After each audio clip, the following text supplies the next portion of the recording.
Problem 27 from 5.5, adding and subtracting rational expressions.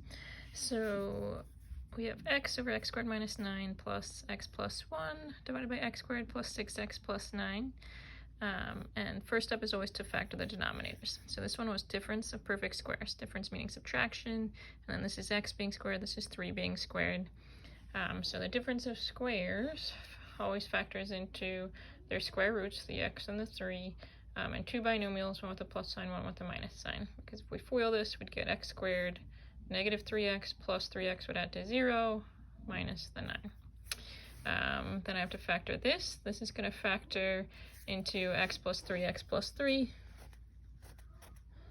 So you don't factor the numerators. Those need to be multiplied out so that we can add and subtract. But you need to factor the denominators in order to see what they have in common in order to look for a least common multiple or a least common denominator. So the first thing you notice is they both have at least one x plus 3. So we're going to put that down. And then, okay, so that'll take care of one x plus 3 from each of them.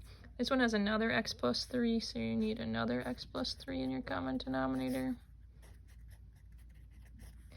So that takes care of that. And then you also need an x minus 3. So the least common multiple of these two denominators, or the least common denominator, is x plus 3, x plus 3, x minus 3. This denominator had an x plus 3 and an x minus 3, but it needs that second x plus 3. So this fraction, you're going to have to multiply top and bottom by x plus 3. And so you have to distribute in the top. You don't want it in factored form because you need to be able to add or subtract, as I said before. So it's a monomial times a binomial, so use distributive property. X times x gives you x squared.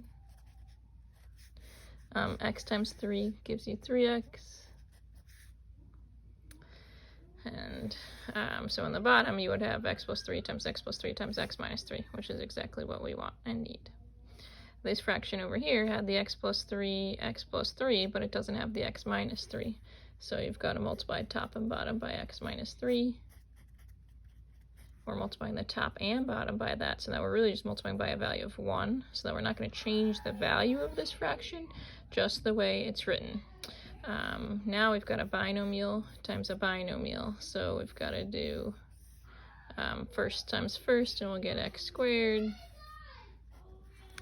Then x times negative 3x. This would be 1x, so negative 3x plus the 1x will give us negative 2x. And then 1 times negative 3 gives you negative 3.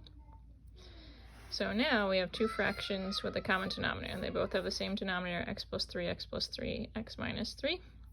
So now we can go ahead and do the adding. We're going to combine like terms. X squared plus x squared gives you 2x squared. 3x plus negative 2x gives you 1x. And then you've got minus 3. And when you add or subtract fractions, they have to have the same denominator, and then that denominator stays the same the whole way through. It doesn't change when you add or subtract. So we get this. And then you want to think about, can you factor this numerator at all? So the diamond problem is always how we know if we can do that. So the product is the first times last. So our product is negative 6x squared. Our sum is that middle term, which is 1x. Can we multiply to negative 6x squared and add to positive 1x? Well, we can if we do 3x and negative 2x. So we can factor it with 2x squared. 2 is prime, so you know it's going to be 2x times x in order to get 2x squared. And since I know I want a 3x and a negative 2x for my products of my outside and my inside, with the 2x, I want to multiply it by a minus 1, so that the outside product here is that negative 2x, and then I would need the inside product to be 3x. So I'll put plus 3 right here, and then I check to make sure that works. So 2x times x, 2x squared. Negative 2x for the outside, positive 3x for the inside, so 3x minus 2x gives you 1x. 3 times negative 1, negative 3. So I was able to factor the numerator. We keep the denominator the same.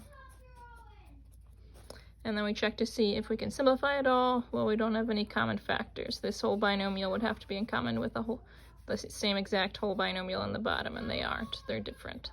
So that would be your final answer. If you wanted to, you could condense the denominator a little. Since we've got x plus 3 times x plus 3, you could do x plus 3 squared times x minus 3.